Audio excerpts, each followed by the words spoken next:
Honorables députés et sénateurs, vous avez un rôle à jouer pour aider à corriger les excès du passé.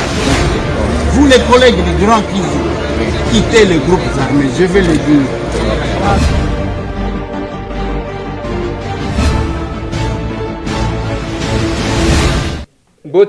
Bote lisusu bandeko nanga, bino bandeko oyangai, masolona député, ya lelo dimanche, tokomi dimanche le 13 février 2022, lobby émission ezala quitté parce que tozaki na kati ya ba descente sur terrain, po depuis que bato bakufaki na matadi kibala tokendaki kuna.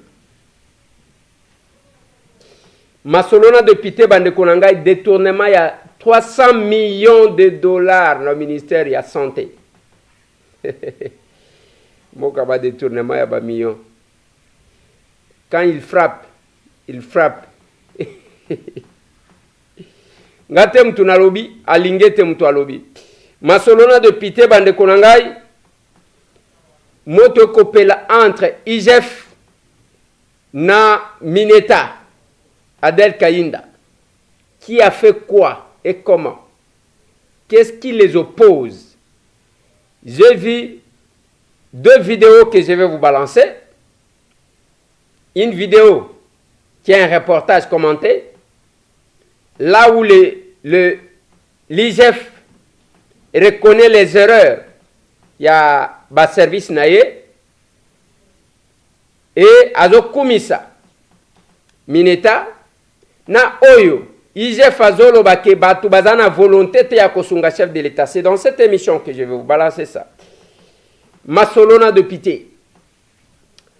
Na lignito meka kosolo la mwa muke bande konanga malembe to kosolo la descente des délégations en province pour na kosolo la naba électeurs qui sont les députés provinciaux sur les candidats. Bazo kene ko sala sondage.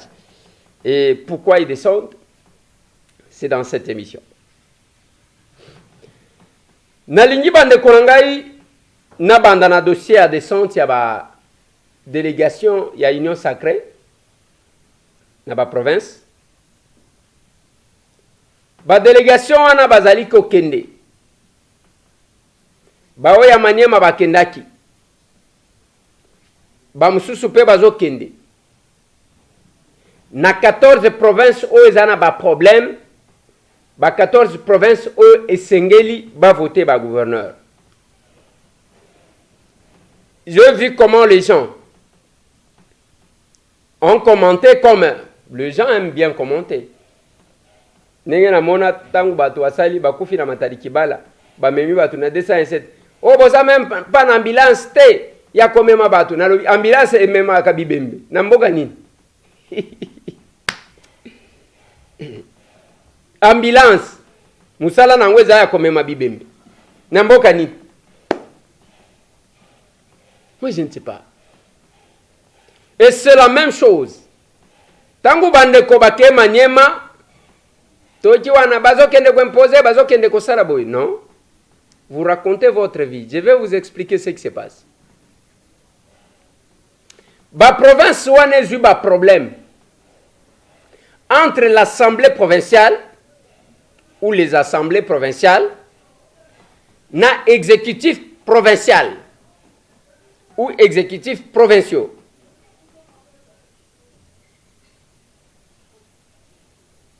Mais n'a pas problème au Bazui.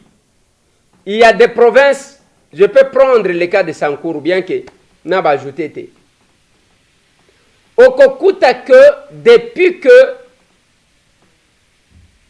le gouverneur Olongwa, il n'y a jamais eu de gouvernement investi. Le problème entre ceux qui investissent les gouvernements, c'est-à-dire les gouvernements l'Assemblée provinciale, et l'exécutif lui-même, ça posait problème. Et le chef de l'État n'a pas démarche naïe, Mikolonio soit Kolobaka, na lembi na biloko.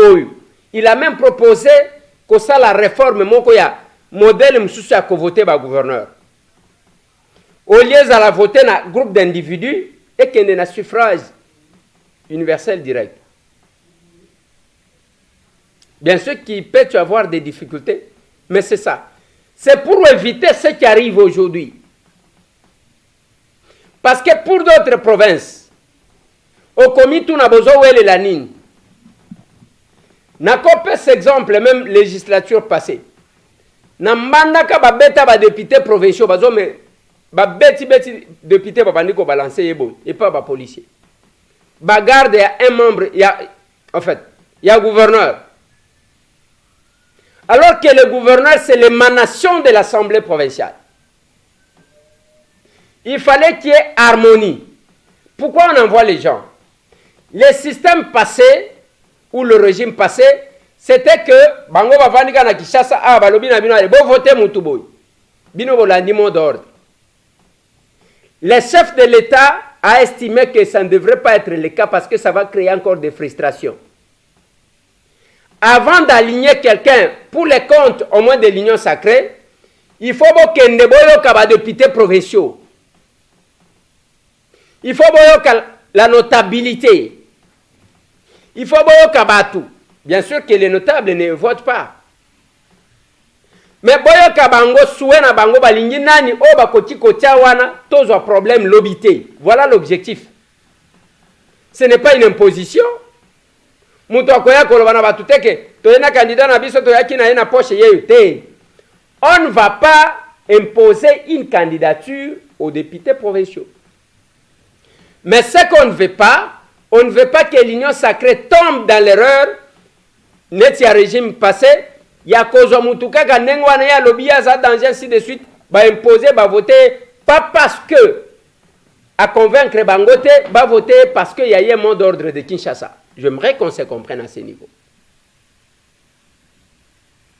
Mais si les gens peuvent commencer à intoxiquer les autres, leur faisant croire que ceux qui bazoya, ils apprennent à imposer, c'est une erreur grave de compréhension que vous commettez. Et il faut éviter aussi d'avoir des problèmes avec Kinshasa parce que ça risque de tout bloquer. La volonté, ezaya que bakoka kozwa oyo batu basepeli na ye, batie na liste ya l'union sacrée. Partir, il y a dictat, il y a imposition vers des pratiques réellement démocratiques. C'est clair. Mais tous ces gens qui vous racontent des choses, ils vous racontent leur vie. Ngai tamwe naza électeur ta. Moutou Moussousou azape électeur te. Il n'y a que vous les députés provinciaux. C'est dans votre compétence, votre prérogative. Voilà pourquoi nous avons dit, Binonde Bozana Bomo Yaba province Suko. Ça servira à quoi d'avoir un gouverneur? Il y a lobby crise et il y a l'issous. Parce que l'élection actuelle, il y a un gouverneur.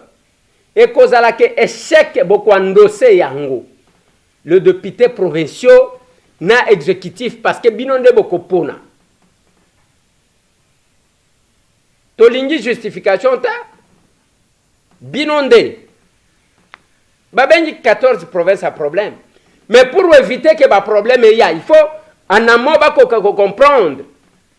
Les députés, les électeurs, l'Assemblée provinciale, ils ont pensé nini na candidat nini. Voilà l'objectif de mission. La récupération politique, bon, biso tuzakunati. Masolo.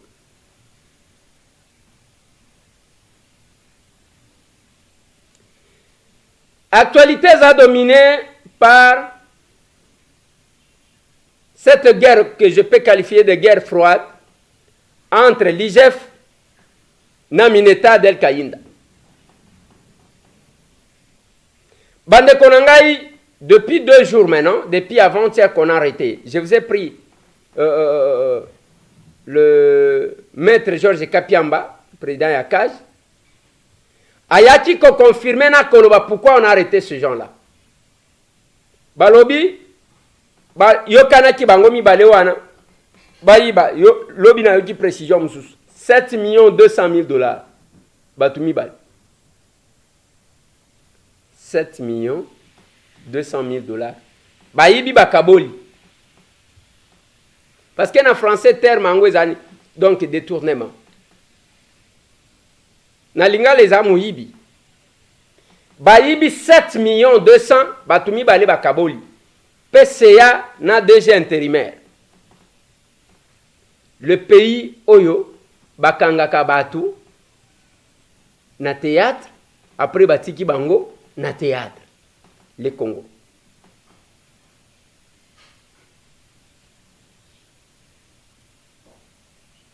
Nakati wana, il y a eu un problème. Mais avant qu'on aborde le dossier à fond, dossier il y a conflit entre IGF et Adel Kayinda, je vais parler aussi de l'action de l'IGF dans le ministère de la Santé. Gilles Alingete a lobby que va détourner 300 millions. Boyoka bien. Au moins, ceux qui ont commis 3, au commis 3. Comment on a 3? 3. Tia 0, au tia 0. Baki sa 0, msusu, tia 0. Tia point, au tia point. Tia 0, tia 0. Tia 0, msusu. Tia 0, msusu. Tia point. Tia 0, msusu. 0, msusu. 0, msusu. T'as la chiffre, moulay. 300 millions de dollars américains.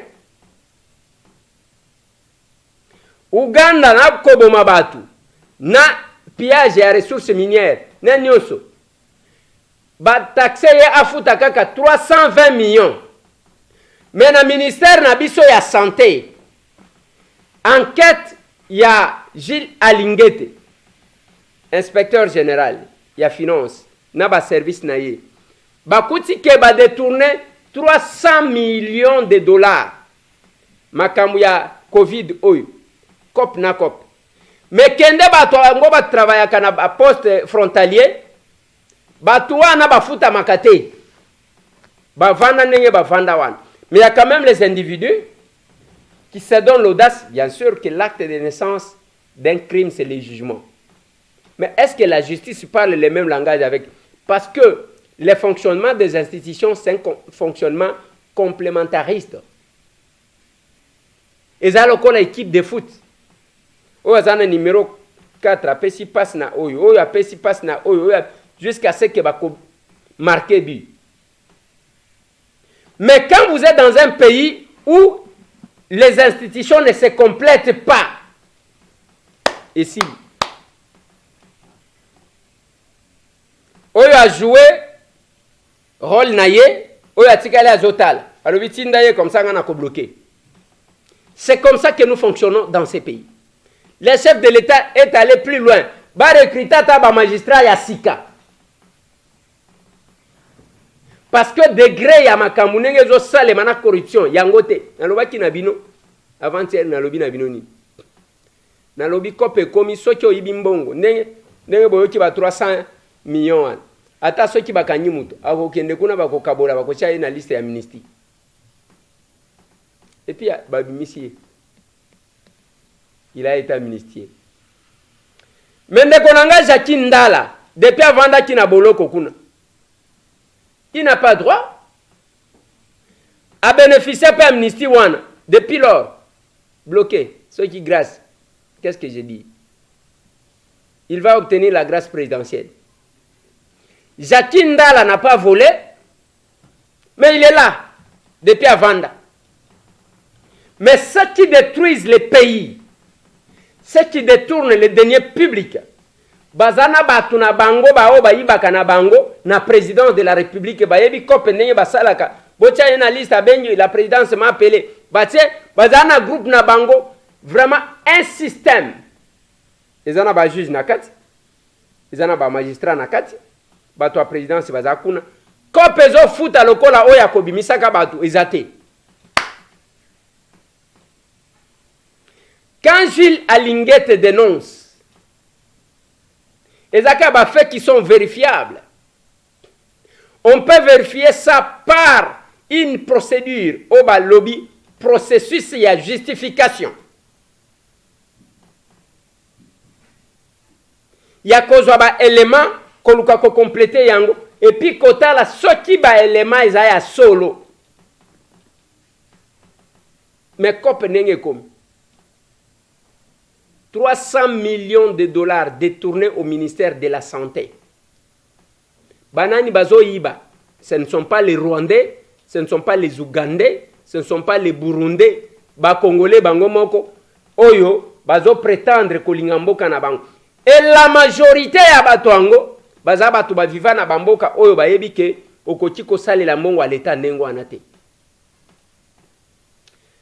Quand je suis rentré de Madrid, na escale nanga place le quelques jours na salaki na Paris, j'ai rencontré bandeko nakutana ki na bango to bandi débat. Bandeko balobi te. Il y a une application kokota. Boye baba nani bozo engagé kuna. Mutu asala na ye na poto te. Mutu asala te. Bozu ye bo pese ba responsabilité. Azo profiter kaka. Asala makamu na ye. Mais là où ça nous dérange, là où ça me dérange, Gaëtan, on ne s'est pas battu pour le pouvoir. Non, nous nous sommes battus pour les changements.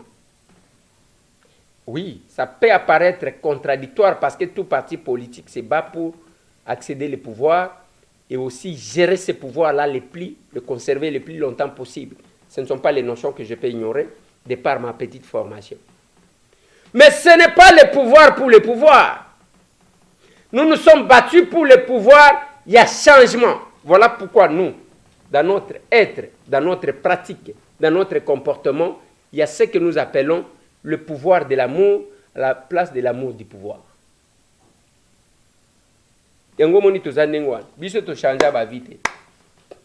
Ndako tozali ko futela ka yango ne to vandi. Ndenge kaka tozalaki ne boyi tozali.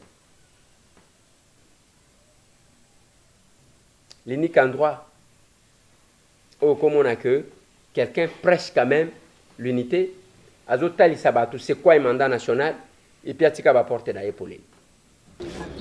Akufa pona ni.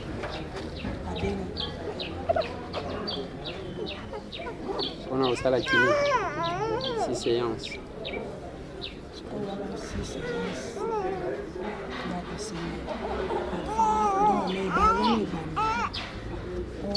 Madame Rosala Kaye, parce qu'on a 6 séances, chaque séance, il faut que tu fasses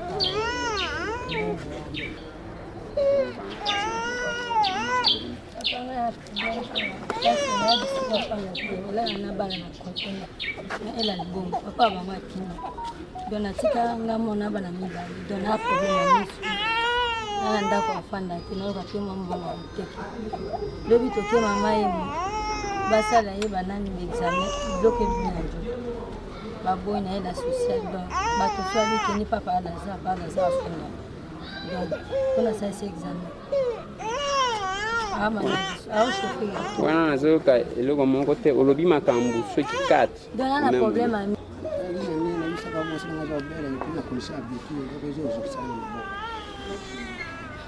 siko beke sani oui. La béquille, vous pouvez lui trouver les béquilles. Problème sur ces années.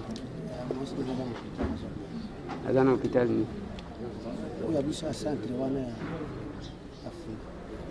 Oui, ça il faut d'abord vérifier pour me faire rapport, ça va? Oui, papa. Problème de réparation à moto, on a semble la baby. Le peine à faire ma casse pour la rosanga, ma copie à un problème à béquille. Sinon, il y a un assistance. Non, le problème c'est d'abord de connaître. Parce que nous avons une cause à la paix, nous avons pièce amputé. Vous pouvez aider la personne d'être. Le problème à béquille. Oui, maman. On a besoin de problème dans la prothèse. Prothèse, appareil.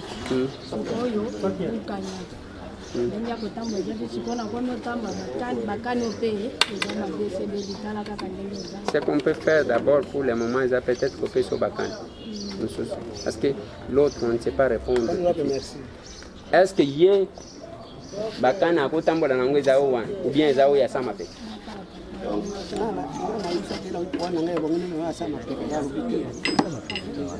Ya sama pe kezate.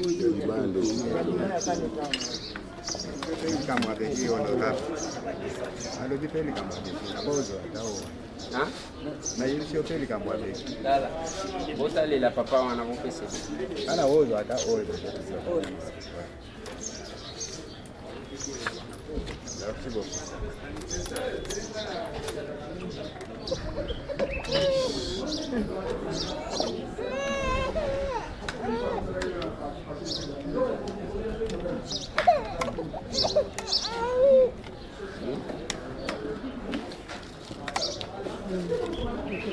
ngai otambola na moni uzwa nani ya ile sana na kwa zana ngwade salari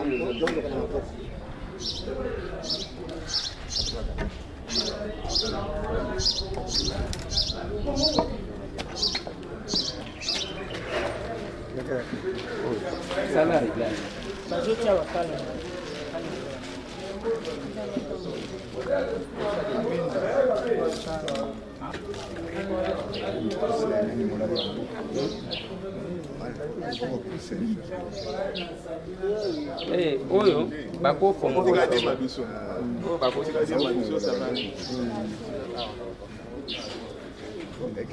ça va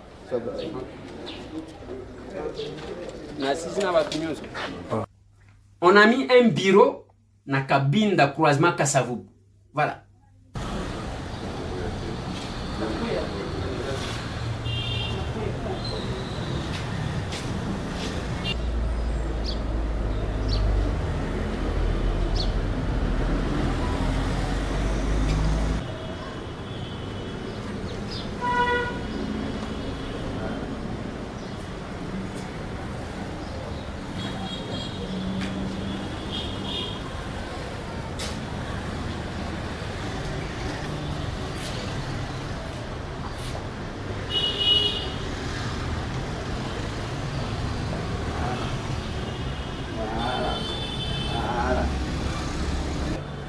Est-ce que tu le vois? Oui.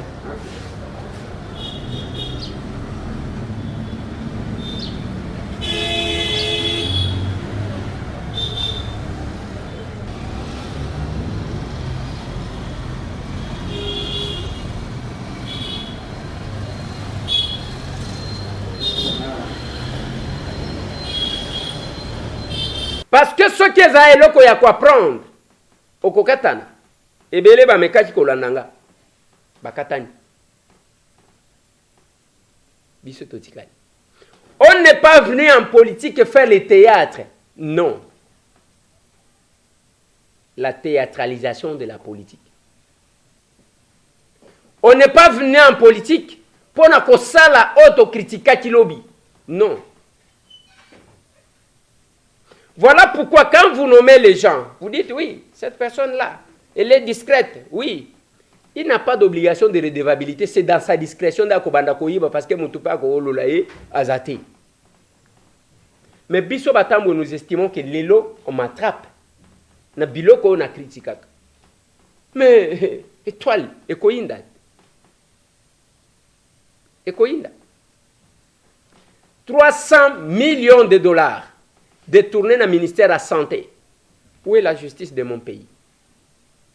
La justice azaka na ba complicité na makambu ya koyibaka mapangu ya batu. Tozana dossier ya mwenaditu numéro 16.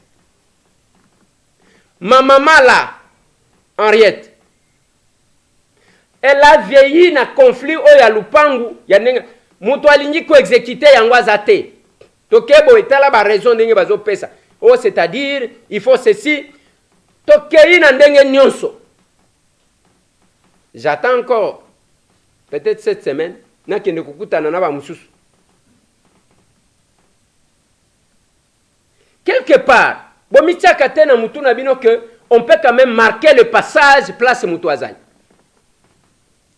Bande konangai, je vais ouvrir encore une parenthèse. Bomoni lupango yo Vital Kamerhe vanda, mende pa vanda, ezaka ndaku ya ministère bayaba de guerre na kendaka pe mukolo wango je crois. Je n'ai pas encore retrouvé mes photos de ce jour-là, peut-être, si dans mon téléphone, Mkolona Kendaka Kotala, Vital Kamerhe, balobi bazo de guerre pire, Vital Kamerhe, ainsi de suite. Biso tokei wana, na cadre ya solidarité ya opposition, tokei, tokende Kotala, nzokande, ndako angweza ndako ya l'État, ezandako ba ministre, nyoso ya communication média, ba vandaka. Je crois que je vais retrouver cette photo-là et je vais vous la balancer parce que c'est de ça, je suis témoin vivant. Il y a plusieurs événements dans ces pays. Et quand je l'ai dit, les gens pensent que c'est par orgueil. Il n'y a rien d'orgueil, mais vous n'allez pas quand même interdire de de retracer l'histoire de notre combat. Et autres soit bino parce que vous n'avez pas d'histoire. Voilà. C'est ça la photo. Yamkolwang. Ezo salema, eza filme, to eza nini en plus. Ndako wana babimisi yo. Olakisa kibiso ke ndako moko eza sima wana babongisa. Fantôme moko sombango. Webi ndako wana basomba. Na ye na koti na kada tout ingénieur na sombi awa puisque ndako eza jimele na oyangai. Abi je n'ai pas le droit de vous le dire. Nabi non na comprendre, il faut ça ka pouvoir. Mais talanga na vandi kuna depuis 2001 na tikala depuis 2004 na tikala kosomba eloko mokote. Et puis ngai bien ozaki na mbongo kosomba te kuna bateki comme ekoza la cher. Ba $12,000 ne bazoteka banda kwa leta. $12,000 ndako leta na nani? Mokolo nso na ko peso liste bato na ba journaliste pesa na kati ya liste wana. Na yasi ritamba ko yoka ba bandi kolenga.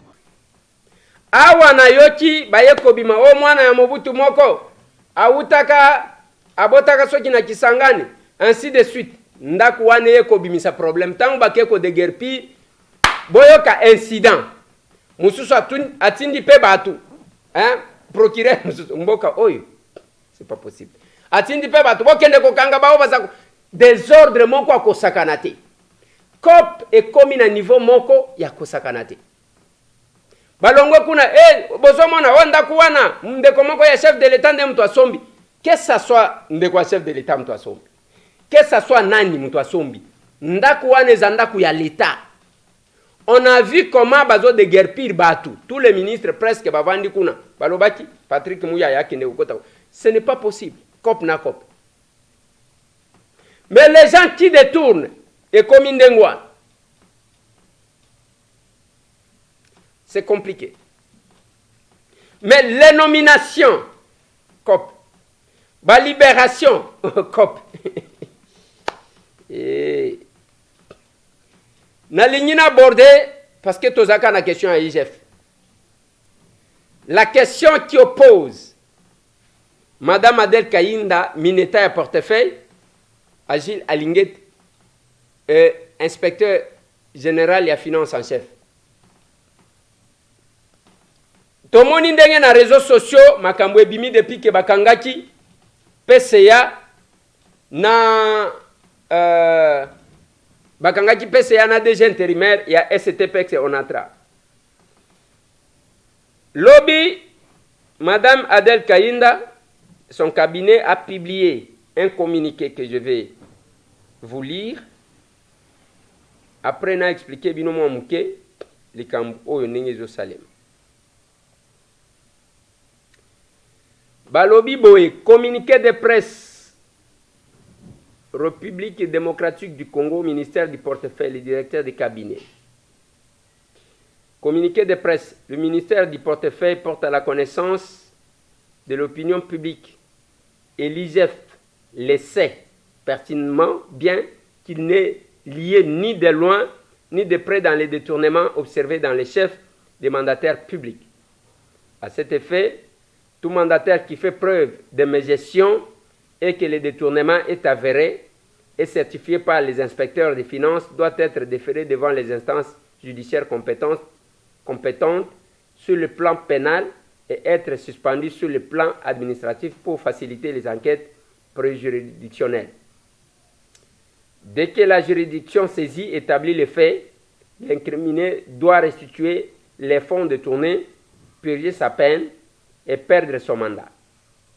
Le ministère du portefeuille réitère son engagement à accompagner le chef de l'État, Félix-Antoine Tshisekedi Tshilombo, dans sa lutte contre la corruption et le détournement des deniers publics menés par le gouvernement des Warriors sous le leadership de son Excellence M. Jean-Michel Samaloukonde, Premier ministre, chef du gouvernement, et lance son dernier avertissement aux mandataires publics.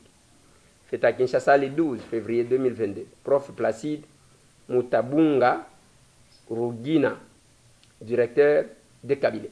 Ce communiqué est sorti suite Yabalien, Batubazati Kobimisake, Bakangi, Azande Koya, Madame Adel Kayinda, Kendaki Bapesaki, directeur des cabinets Mutuka, ainsi de suite. On a suivi tout ça. Bande Gonanga. Nalingito Kende Malembe Malembe, après je vais expliquer. Quand le communiqué sort, Maître Georges Kapiamba dit il faut oublier l'existence de ce communiqué qui vient de manière tardive, pendant que les faits bazaki ko décrier et ko bima bangonga wana na ndenge nini ezana tina nango te. Mais je vous balance d'abord les deux vidéos. Avant toute chose, la première vidéo, c'est un élément commenté au IGF Azolo Banakati. Suivez-moi ça. Les différentes réalisations de la ministre d'État en charge du portefeuille, ajoutées aux multiples réformes, font de remous dans les artères politiques. On en veut pour preuve la dernière correspondance de l'Inspection générale des finances qui a fait la une sur la toile et largement commentée par les internautes. Déterminé à matérialiser la vision du président de la République, Félix-Antoine Tshisekedi Tshilombo, dans la restructuration profonde des entreprises publiques, faisant fi à tout ce qui se raconte, la ministre d'État, avec un cœur de mer, a réuni autour de lui l'inspecteur général des finances et ses collaborateurs pour aplanir les divergences. Ayant suivi attentivement les explications fournies par l'inspecteur général des finances, qui reconnaît certaines erreurs dans la récolte des données, la ministre d'État a recadré ces derniers en précisant qu'elle agit dans la noblesse. Elle ne fait pas des débats dans des réseaux sociaux. Une réaction du reste est positive qui a poussé l'inspecteur général à faire amende honorable. Nous avons aucunement la prétention de penser qu'un service administratif que nous sommes, nous pouvons donner des ordres à un membre du gouvernement. Non. Vous êtes ministre et nous vous devons du respect et quand nous vous transmettons les documents, nous vous les transmettons avec déférence. Nous n'avons pas une autre prétention que de vous accompagner utilement, efficacement pour que les volets gestion du portefeuille de l'État dont la responsabilité vous est confiée pour cette une réussite. Et nous regrettons infiniment cet incident. L'administration répond à certaines règles. Martel Adel Kainda Maïna, la place des correspondances n'est pas dans les réseaux sociaux, mais dans un circuit normal de l'administration. Demain, vous aurez la correspondance de l'inspection générale des finances pour rectifier une mauvaise interprétation dans la lecture de ces documents que votre autorité n'a jamais consacré l'impunité pour preuve. Vous avez sanctionné les mandataires de la société commerciale des transports et des ports il y a moins de 5 mois, vous l'avez fait. Comme qui dirait, le linge sale se lave en famille, la ministre d'État, en charge du portefeuille et ses invités ont pris l'engagement de mettre en place un cadre de concertation pour... Voilà. Après cet élément commenté, il y a les gens qui ont pensé, proche, j'ai essayé d'appeler l'IGF, je ne l'ai pas eu, pour que Nazwa. Non, c'est un élément truqué, ainsi de suite. Parce que dans les 4 éléments, l'inspecteur Gilles Alingé te reconnaît l'erreur, il y a un service et puis reconnaît la qualité, il y a Mineta, il y a accompagner vision à chef de l'État. Azali ko encourager. J'ai cherché à l'avoir pour avoir sa version des faits, je ne l'ai pas eu. Mais tout le monde a quand même une autre vidéo. Celle-là, au besoin d'interviewer, j'apprends que c'est mon vieux Jean-Marie Kassamba qui l'interviewe. Aujourd'hui, aux arrêts. Nous avions saisi la justice, du reste que nous félicitons pour son implication, parce que nous avions constaté des tergiversations au niveau du ministère du portefeuille. Vous avez la lutte contre l'impunité et le combat pour l'instauration de la bonne gouvernance est une vision personnelle du chef de l'État. Son Excellence, Monsieur le Président de la République, veut que dans notre pays, qu'on puisse repousser les antivaleurs ainsi que la corruption dans la gestion publique. Lorsqu'il y a des faits avérés et des présumés détournements, nous ne pouvons pas rester insensibles. Donc, nous ne comprenons pas pourquoi l'inspection générale des finances, un organe de contrôle relevant de l'autorité directe du chef de l'État, nous transmettons des rapports avec des faits avérés et que nous puissions nous mettre à faire des débats avec les autorités qui sont appelées à redresser les entreprises publiques.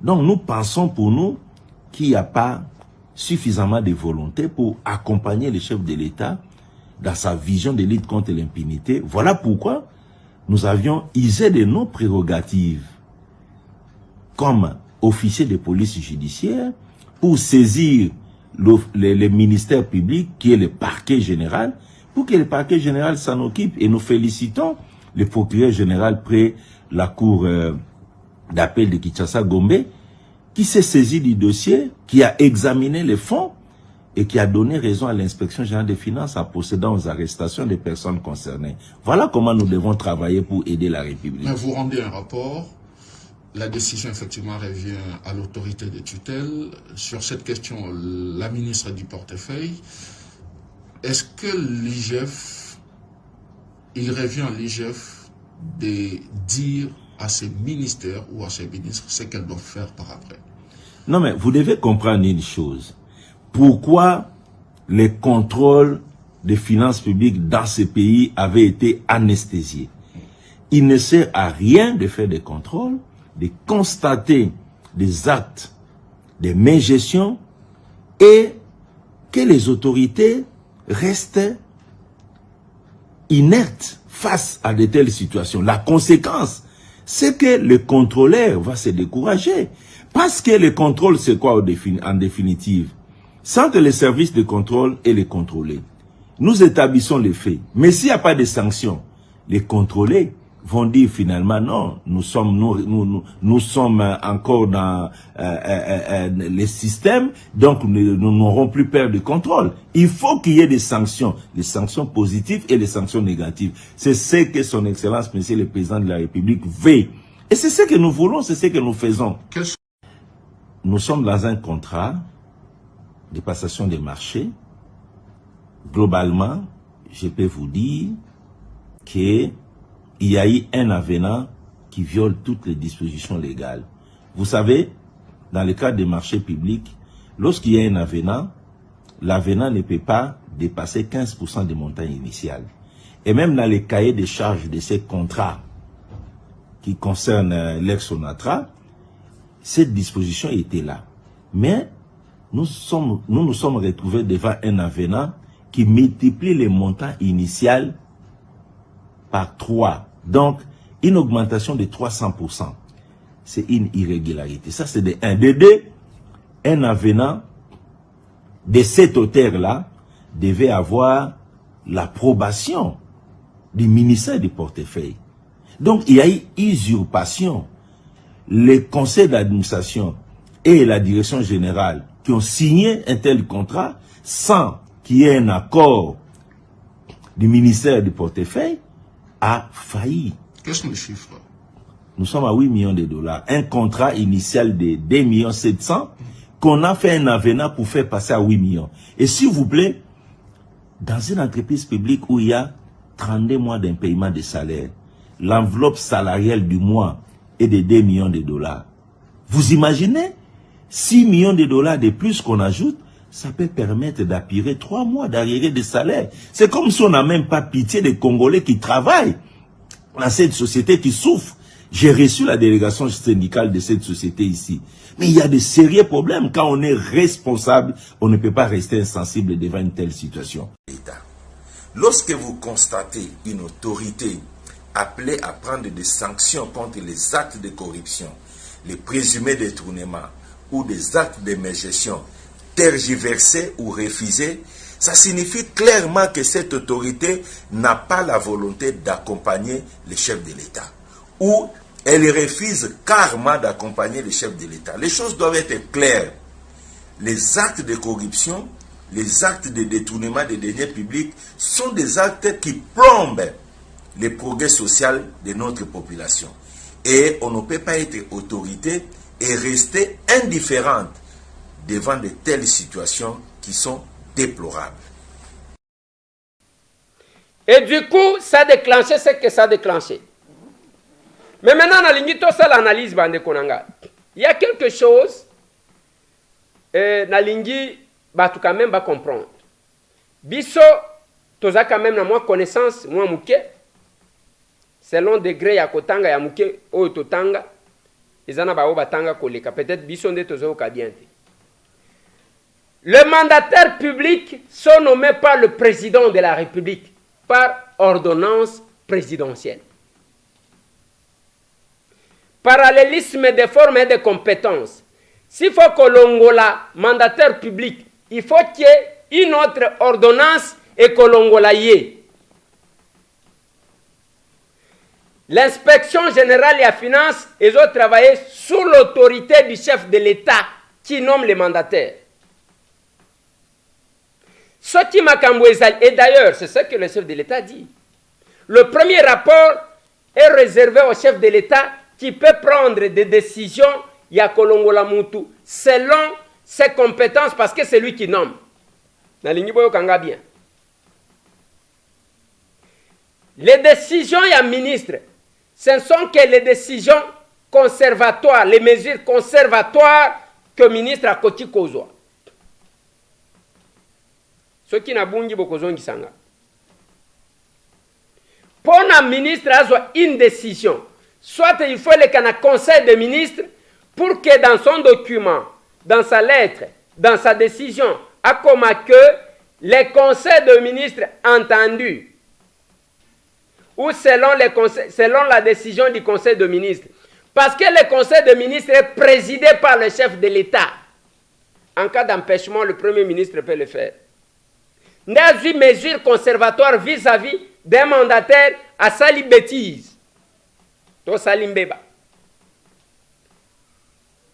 Ce qui en côté, elle doit obtenir l'autorisation expresse, si pas du chef de l'État, du premier ministre pour qu'il ait une décision. Ce qui a la moutika kaboye, il y a l'ongoli moutou. Ça va poser le problème parce que tu ne peux pas abroger l'ordonnance et le chef de l'État et au ministre. Je pense que tout le monde notion wana tozo kana bien. Ce qui n'a bungi boko ibsanga, mais je pense que je suis sur la bonne voie. Mais les gens ne comprennent pas les choses dans ce sens-là. Ezaya koluka peut-être, mutwa simba touche pour kebalo bake. Non. Jules Alinguet, l'inspecteur général de la finance, ako sala musala na ye, o mutunyo so ako saluer. Et bato bakomi kobanga, bien que bato bazo banga toujours pas. Monsieur l'IGF. Bato bazo banga te. O tiko kanga 300 millions de dollars, chair de poule. 300 millions de dollars. Bande konanga ipona kobongisa aéroport ya Lodja 4 millions. Aéroport ya Kabinda 5 millions. Soki tolingi to sala aéroport lokola ya Kindouana, toko sala moyenne 5 millions. Donc 50 millions de dollars tozana 10 aéroports. 100 millions de dollars, oui, 100 millions de dollars tozana 20. 200 millions tozana 40. 300 millions tozana 60 aéroports na Congo. Bozomo na te Congo mobimba. Tokozala na ba aéroport partout et ça sera désenclavé. Soki tokena nzela wana. Soki tolongwe kuna tozwa na ndenge ya nzela ya kobongisa nzela. Ça peut nous faire combien de kilomètres? Ça peut désengorger à quel niveau? Nous prenons tout ça ensemble. Au comment a que mbongo batu bazo sakana nango, ça peut aider les chefs, ça peut aider la République. Il y a une volonté de libérer, de nuire au chef de l'État pour qu'il soit en difficulté en 2023. Nalobaka na batu, ce ne sont pas les gens là qui se tiennent. Nous, notre candidat en 2023, c'est le chef de l'État. Mais nous nous sala pour que batu ba sepel. Chef de l'État sali tourner na Kasai, Grand Kasai. Azongi pas de réunion, pas d'évaluation. Oyo linga kitango tozo sala, to ebisa yo, bo sala kini. Ba meli champagne na cigare. Ba meli champagne na cigare, musala na bino ba juicer, musala na bino yango wana. Vous avez tenu quelle réunion? Wapi? Les gens sont en train de pleurnicher au Kasai. Bozongi, bokomi pekuna, potika nanu, eto savourer champagne, tala ndenge bayambi biso c'était plein. Est-ce qu'on a besoin ya kosala plein out? Ou bien écouter le message de ces gens-là? Chungwa kumwanza benga batu wana basharonyar. Boye tosi to bundeli bino, bosali ba kop na bino, tanto ki master na bino, tanto soki ndenge nini. Bino bozana chance, bozwa ba poste na bino. Combien ça révolte? Combien ça révolte? Et bande konabiso ba compagnons d'élite qui savent ce que nous avons fait, bango pe bakota na complaisance. Batunyo so tuwan. Yango na lobaki na bino. Dès que balobi ale mutwache, Jean-Marc Kabunde na profit. Naye, tongo midi poko lobi banomeye. aleki na Facebook oyo bandeko nanga soki olingi banome yo banda kaka ozwi photo ya Augustin Kabuya otie mwana bute ozwi ya boye lokola Kabunda cha les nominations se sont faites comme ça les gens ne tiennent compte de rien.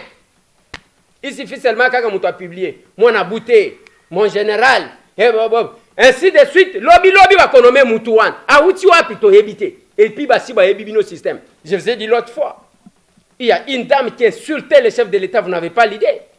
Elle a distingué première dame. Je me rappelle, ce que j'ai dit là est authentique. Bao baebi baebi. Tozana hôtel Béatrice. Le chef n'a pas encore prêté serment. La distinguée première dame devrait faire quelque chose en bas.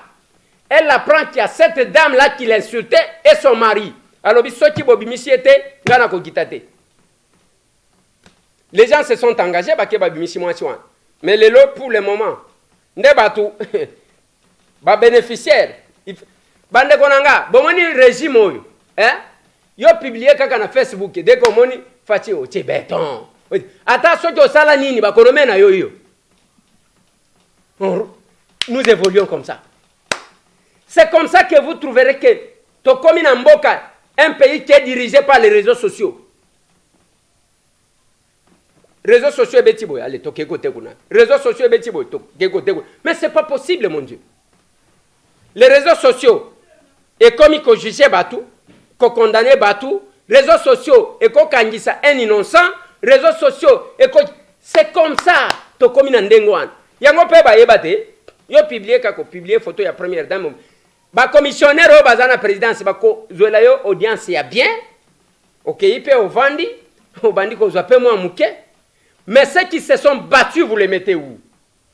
Nous nous sommes battus pour les changements. Et non pour ces histoires-là. Je m'opposerai à ce genre de comportement. Ndenge to fanda, mutokolo, Eliezer Olinga komi lo belatro, ils ont problème à komi lo belata. Je dois vous expliquer ces choses pour que vous puissiez comprendre. On ne doit pas prendre tout le monde, le kola batuba yebi le côté, le kola batuba botami kaka lelo, le kola batuba yebi parcours te, ya combat obiso to sala. Non. Non, yangote. Ce qui est en batuba zo kota na ba cop, ba kota na ba cop. Nous resterons sur la ligne. Eh bien, c'est ça.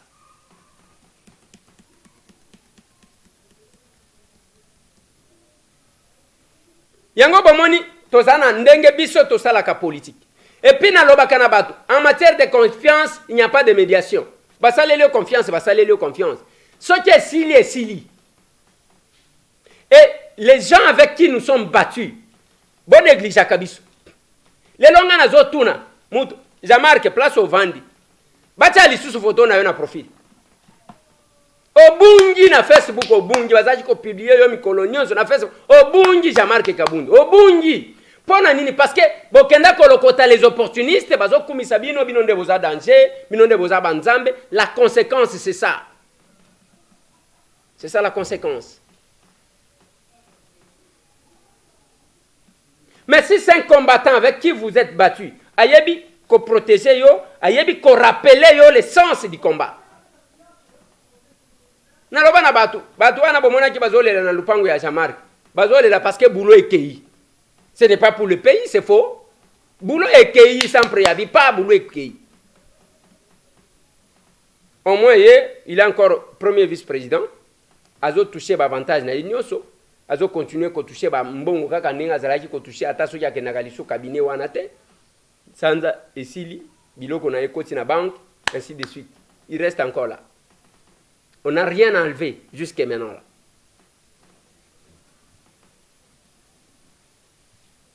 Et là où Bisoto Salak, j'aimerais encore rester. Au moins, il va y avoir un kibal. Tala bato ba kibazo kanisa ka ba photo na Bible. Mais après ko kanisa nde osalini. Osalini. Bisoto Salaka politique ya maturité. Lobby mukolo wana na vanda ke pananga baye ba vandeli ngai ba uti matali kibala tie pananga tongo na yo kibang na lobi na bango ngana kosaka batute il faut na kende kokutana na gouverneur oya koloba na ngai yango na koya koyebisa bini Jeudi, gouverneur Azaki dispoté vendredi bakundi bandeko bakufaki.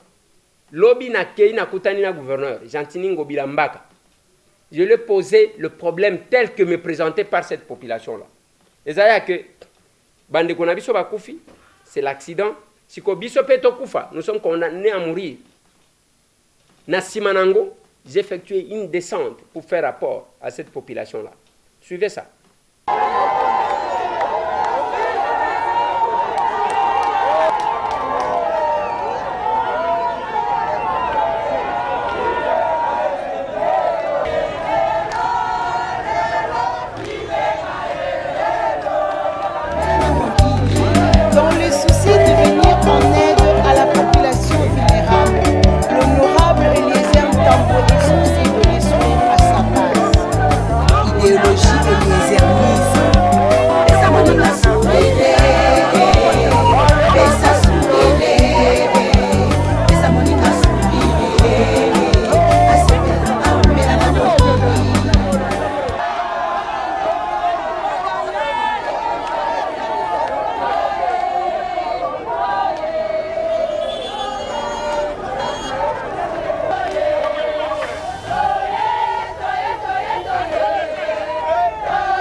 En 1997, on a fondé la déclaration. Mais la Kota, en 1982. La Kota. Ndaku, tout ça, ndaku. Mais tant là, c'est quoi, papa, il est. Donc, on a battu aussi à taxi. Hangar, comment on fout la hangar par hangar. Ndaku, on a 50 $. Donc, il y a des ngai na age nanga basiba lumulanga mpona futa impôt foncier mais naza kofuta montant impôt foncier $300. Donc tozofuta bataxe ya ndenge na ndenge, bato ya gris, bato ya nani te, bato ya pêche. Donc bato bakomi awa bato ya pêche awa biso toza na libongo te, mais bato ya pêche bazoya kozwa mbongo awa.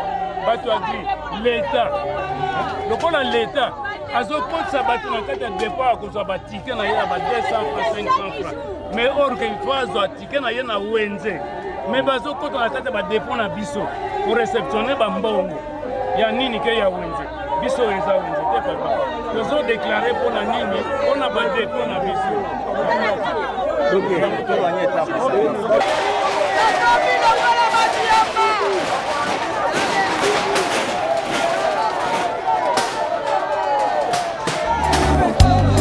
Dans le souci de venir en aide à la population vulnérable, l'honorable Eliezer Tambwe est sourcé de les soutenir à sa base.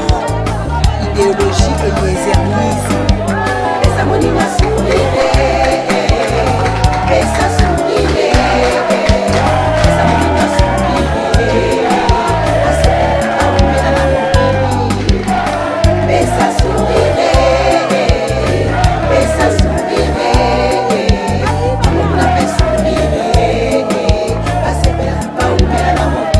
Ntango etuluku ya badepute bazotondisa mabengo ya bango na mbongo to mpe na nzambe ya biso honorable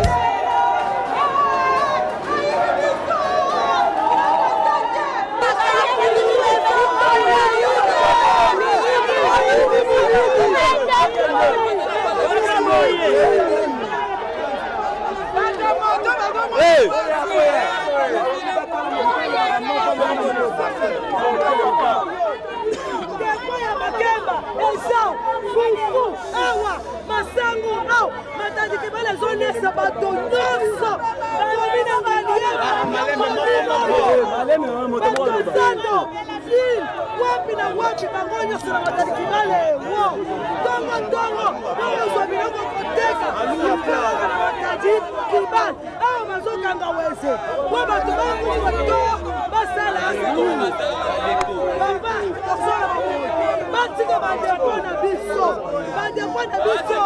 esala balongola nde bato na nzela medepo etikala modepo depo ndezolesa biso papa sunga biso depo esala kaka na matati kibala. Aide à la population vulnérable, l'honorable Eliezer Tambwe est sourcé de les soutenir à sa base. Idéologie Eliezer-Mise.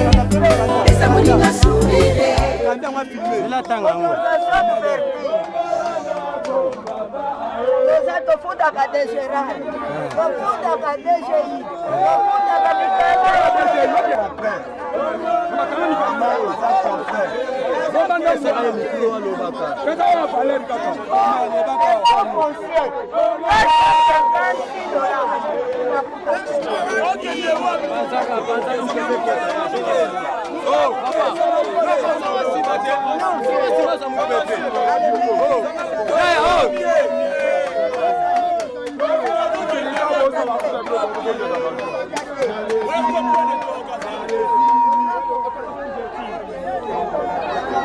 babuki batoni babuki mabaya bapanzi batumbi awa nyonso ezalaki na se ya toni ata toni moko eza te babuki batumbi bapanzi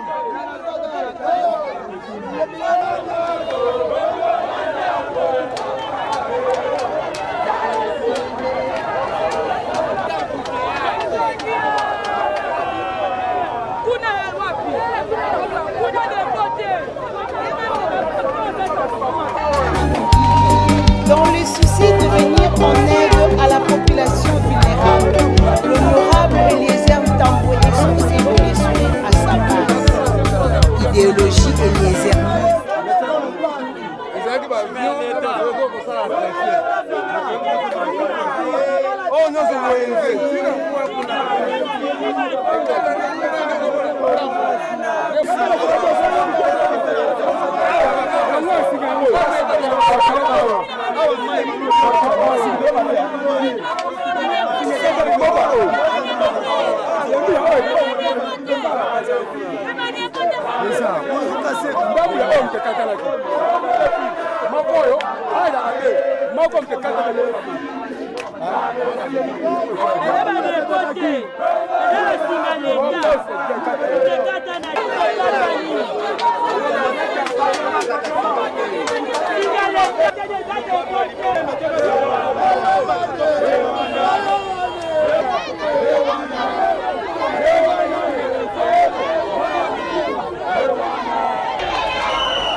parlez le même langage avec vos électeurs, ça donne ça. Ce n'est pas mon tour. Ok, une manifestation, mon cousin, ok, c'est greffé, quand vous avez un même langage, vous parlez même langage, la population, les électeurs, ça donne ça. Et il y a des choses à faire. Quand nous sommes descendus en Bougimaï, ça a donné ça.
Tangu Totiti Kabinda, ça a donné aussi ça.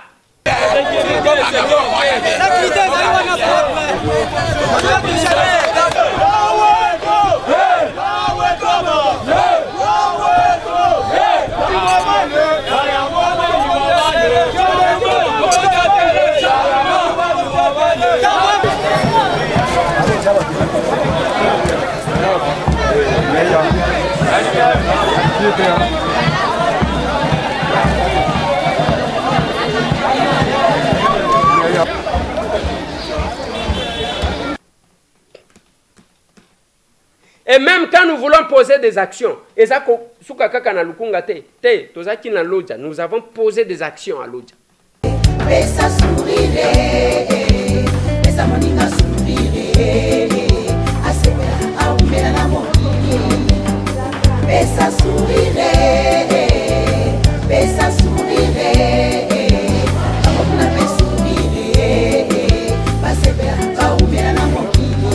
Dans le souci de venir en aide à la population vulnérable, l'honorable Eliezer Tambo est censé donner sourire à sa base. Idéologie Eliezer-nisme.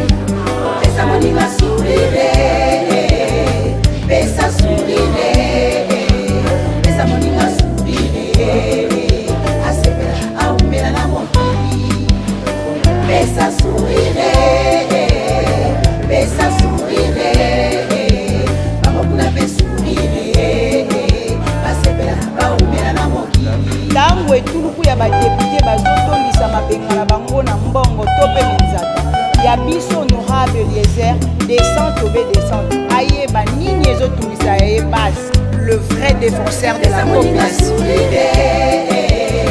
Pesa sourire, pesa moninga sourire, asebela aumela na mokili. Pesa sourire, pesa sourire, bamokuna pe sourire, asebela aumela na mokili. Osolo nde moko ya bakalite na yo, yango okoya kolatisa mabe elamba.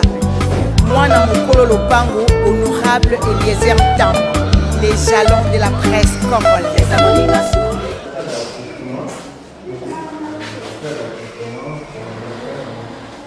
Chercher un autre niveau.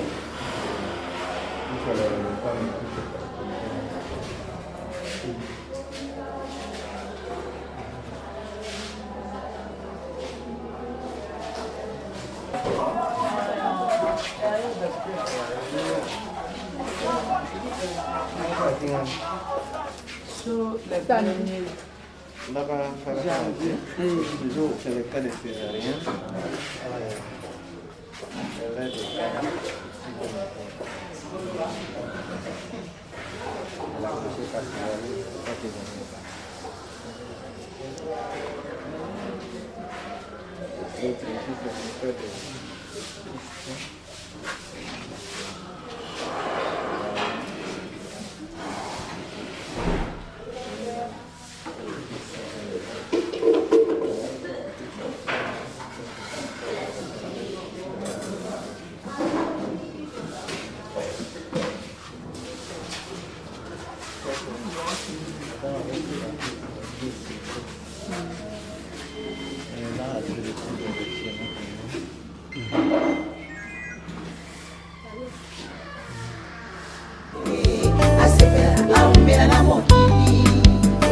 Pesa sourire, pesa sourire, bamokuna pe sourire, basepela baumela na mokili. Tango etuluku ya badepute bazotondisa mabenga na bango na mbongo to pe minzaka ya biso honorable Eliezer descend tobe descend aye bani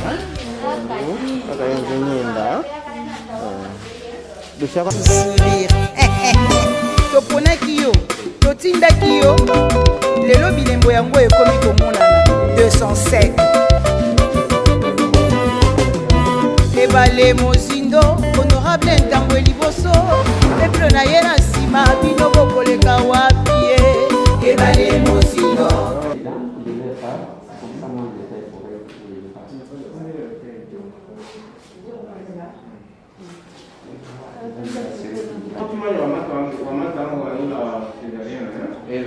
Mais nakanisi nalobi que nakoki kozonga Kinshasa te naleka nano na hôpital natala bamama oyo baboti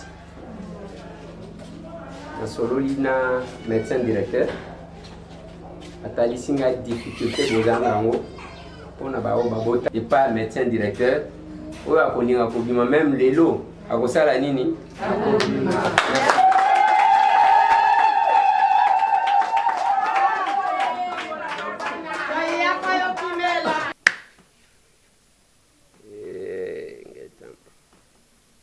Toke to visiter ba dépôt ndenge babuki et puis toke na esikango ya drame. Nous avons palpé du doigt ce qui s'est passé. C'est un accident câble et katani bandeko na biso bakufi. Mais quelle est la suite? Est-ce que Kobimate ke bazo sala cop après tokuta batie ba libanais moko wana babani ko sala ainsi de suite. Quand le peuple chaque fois que ba policier ba yewana pona ba sécuriser ba lobi oyo sécurité na dépendaka na la police te. Militaire moko yewana ba lobi te oyo yaye. Quand on parle le même langage avec son peuple, ça donne ça. Zouayani. Et j'ai fait ce rapport. Na ebisi bango boy. Na pesibino d'abord, merci mingi. On a ndenge boyambi biso. Yami balé nazali ko revenir sur les condoléances pour na bande ko na biso oyo bauti kotika biso. Je sais que obongisa moto esalaka pasi makasi boye te. Baoyo bakufi biso toleki bango te. Même ndenge babimaki wana babimaki te mpona bakufa. Babimaki mpona kokende koluka boye te. Boye mpe moko na biso abimaka mpona kokende koluka. Yango nazobandela esika wana. Ngai mukolo bandeko na biso bakufaki na yaki te. Parce que nalinga kosala politique ya théâtre te. Ozokanga malamu. Politique ya théâtre eza koloba que oki bato bakufi oyeko obandi kokanga ba photo pembeni ya bibembe. Ata solution moko komema ezali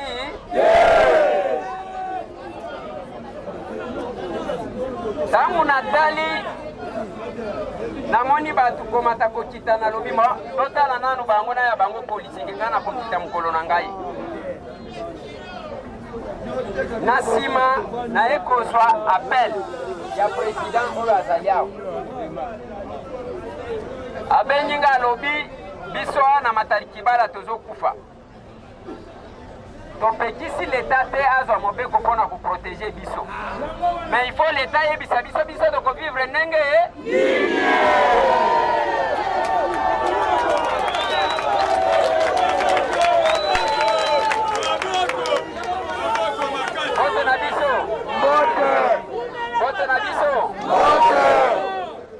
alors nga nalobi na bango boye nalobi ya liboso nazolobela yango na télévision quelque soit ke nalobelaki yango na télévision tongo babimeli nga na ndako bazalaki 23 personnes bayebisi ngai difficulté oyo boza nango bayebisi nga makambo oyo ngai nauti komona na misu na ngai ya ndenge babuki badepo batumbi biloko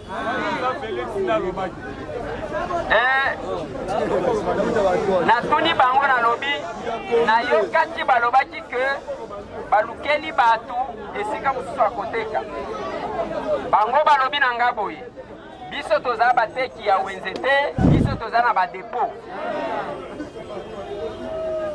même oyo balobi que bapesi bango place na mitendi place yango eyebani te parce que l'état aza na espace te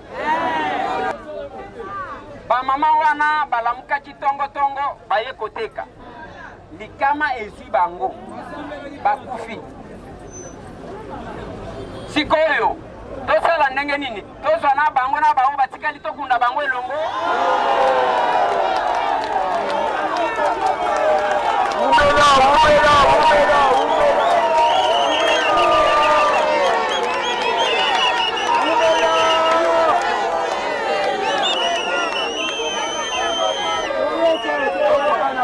Monsieur le gouverneur,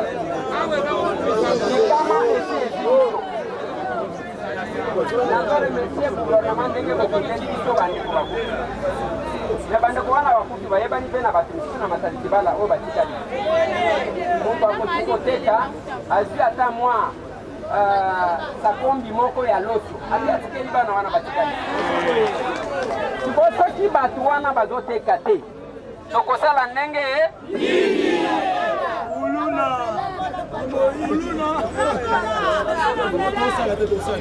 parce que oyokanga bien kobongisa sociale ya peuple wana boyokaka eza yake opesi mutu musala mutu asali musala azwi mbongo nde asombi eloko akolia na ya kolata nde sociale yango wana boye te sociale eza ya kokabela bato te meme kokabela na ya kokabela bato nyonso natalisi ye makambo oyo nauti komona paske bayelisaki ngai na délégation botindaki nalobi batumbi badepo ya bato bapanzi bamasangu bapilipili batie na baterase masangu basalisi na mafuta tokana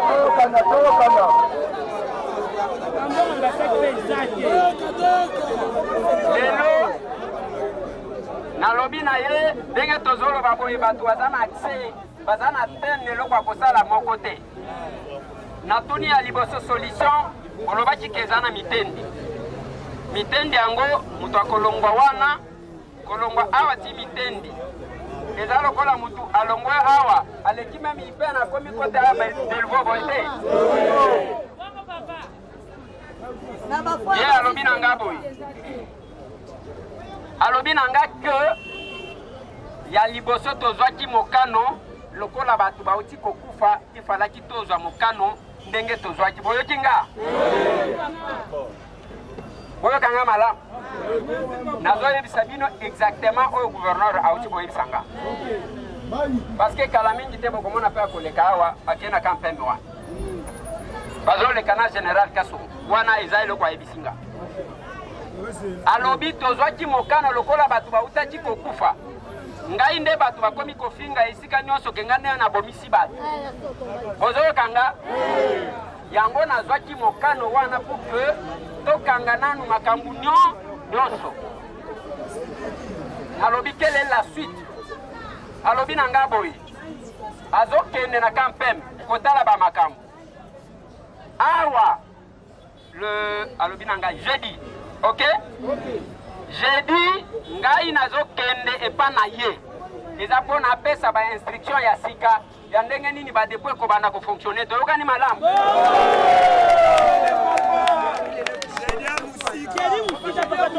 Oyo kangai amako oyo kangana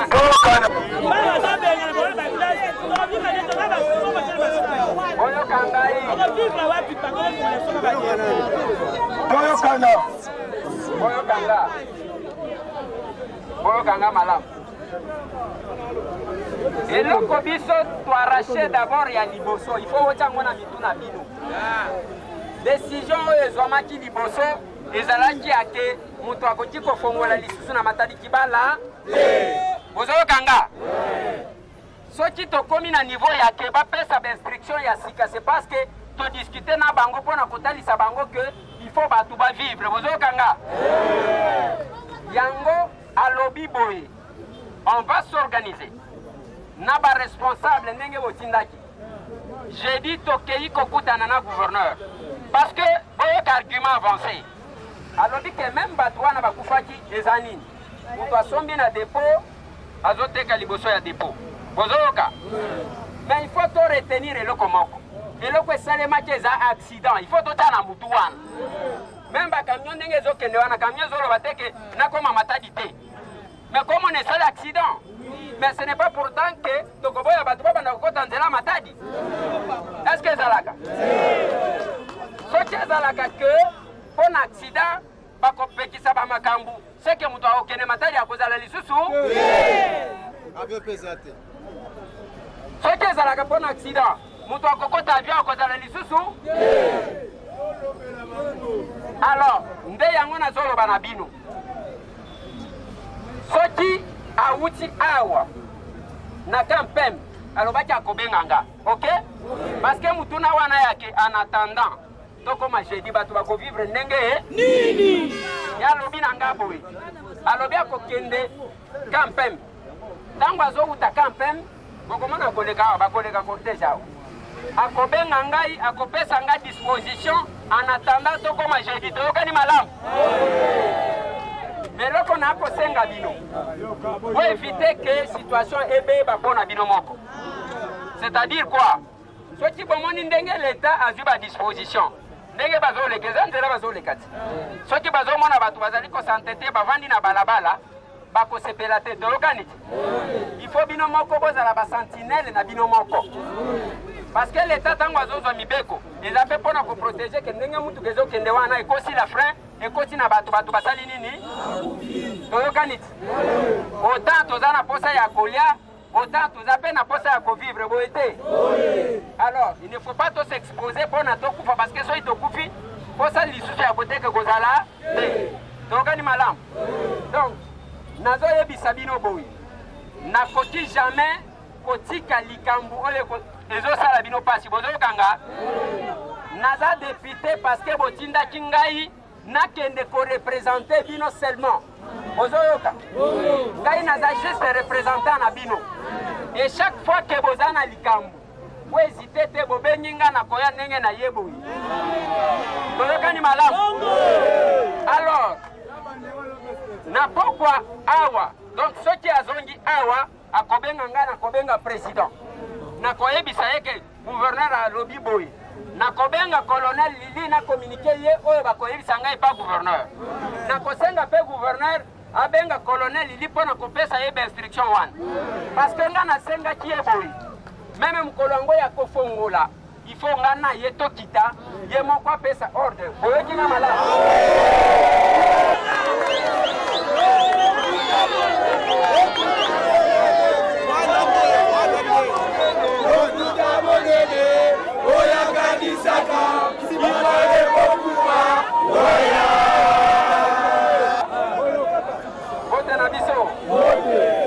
Bote na biso nalingi nasukisa nalobi boye boyeba ke chaque fois ke bokobelela soki likambo ezosala bino pasi tokoya ntango tozoloba le peuple d'abord il ne faut pas que bato bakomisa yango kaka eloko ya koloba kaka ndenge wana ntango peuple yango azolela bozokipe ye te bozalaka kuna le peuple d'abord le peuple d'abord le peuple d'abord eza ntango peuple azolela bino bozoyoka kolela na ye boye te yango nazosenga bino bopatiente mwa moke na pokwa awa gouverneur soki awutika mpema kobenga ngai soki abenginga ngai na kobenga président na kobenga colonel Lili parce qu'il ne faut pas bapesa la police kope yake bazwaka biloko ya bato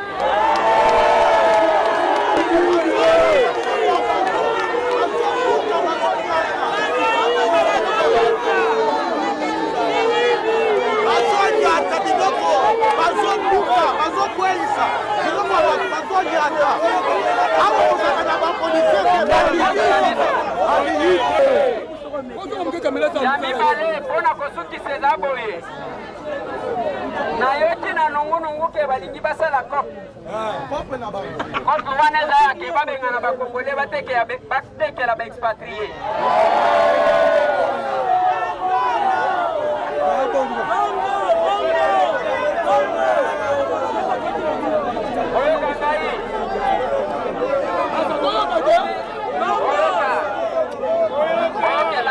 oyokanga soki likambo eza na ndenge wana bakokuta biso na nzela na bango toyokani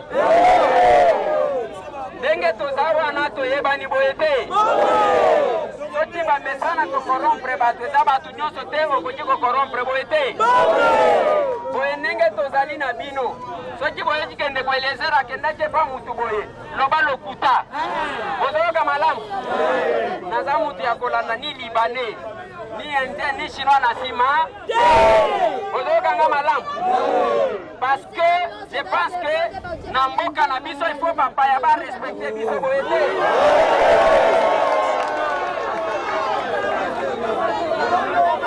ozokanga bien alors napesi bino merci mingi nabandi na pokwa na kobenga président soki nasisi kosolola na gouverneur nakopesa ye site mais en dehors ya o wana les jeudi il faut tokende ça sera 14h ok mais ntango mokonzi azobenga na 14h il faut boyeba ke faut tokoma avant pour ke ayamba biso ça va bongo alors on va faire ça pour que tokende na likambo te na suka merci beaucoup voilà et j'attends nayoki na nsima na ngai ke colonel Lili aki akangi même bapharmacie non mon colonel il ne faut pas exagérer.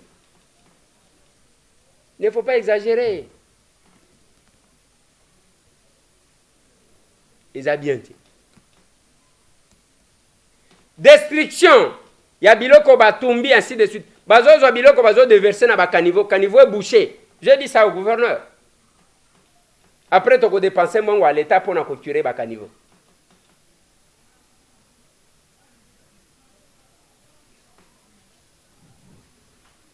Les jeudis, Tokozalana Bino na hôtel de ville.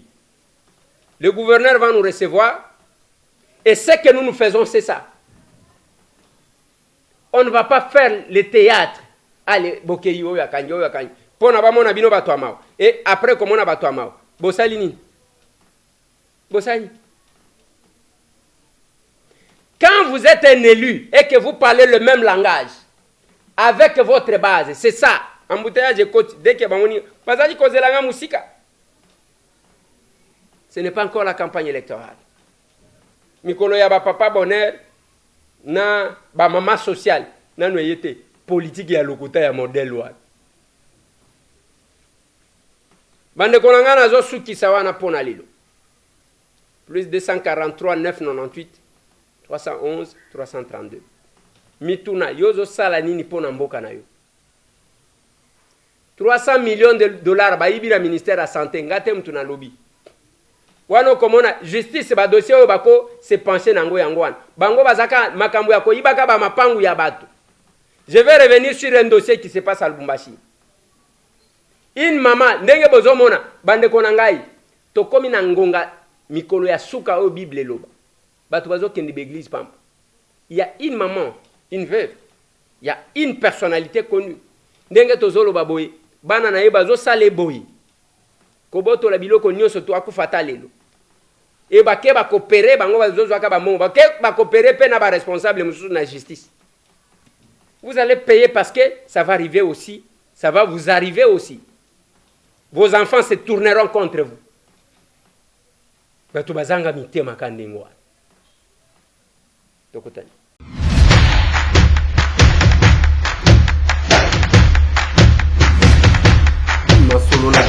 Honorables députés et sénateurs, vous avez un rôle à jouer pour aider à corriger les excès du passé.